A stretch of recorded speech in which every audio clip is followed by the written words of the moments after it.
এটি সেই কাহিনী যেখানে মহাদেবের এক শক্তিশালী অংশকে স্বয়ং মহাদেবকেই নিজের হাতে বিনাশ করতে হয়েছিল। কিন্তু কেন কেন ভগবান শিবকে নিজেরই এক রূপ ধ্বংস করতে হলো? এই গল্প ছায়া রুদ্রের অহংকারের। কাহিনী শুরু হয় শিবের মহা তপস্যা দিয়ে। হাজার হাজার বছরের গভীর সমাধিতে ভগবান শিবের তেজ এতটাই বৃদ্ধি পেল যে তার দেহ থেকে এক ছায়া প্রকাশ পেল। এটি কোনো সাধারণ ছায়া ছিল না, এতে শিবের তেজ, তার শক্তি এবং তার রৌদ্র রূপ সমাহিত ছিল। যখন মহাদেব ধ্যান থেকে বাইরে এলেন, সেই ছায়া তাঁর থেকে পৃথক হয়ে এক জীবন্ত সত্তার রূপ নিল।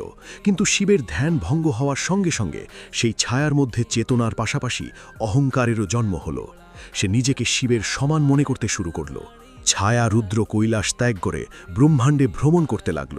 তার তেজ ও শক্তি দেখে দেবতারা এবং ঋষিরাও বিভ্রান্ত হয়ে গেলেন। তারা তাকে স্বয়ং মহাদেব ভেবে পূজা করতে শুরু করলেন।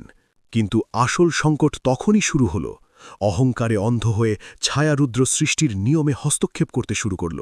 সে দেবতাদের অপমান করল এবং নির্দোষ ভক্তদের দণ্ড দিতে লাগল।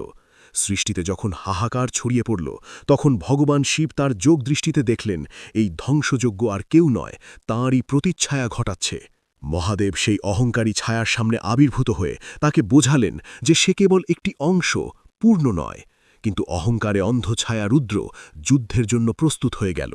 অবশেষে সৃষ্টিকে রক্ষা করার জন্য ভগবান শিব নিজেরই সেই অংশ ছায়া রুদ্রকে তার ত্রিশূল দিয়ে ভস্ম করে দিলেন।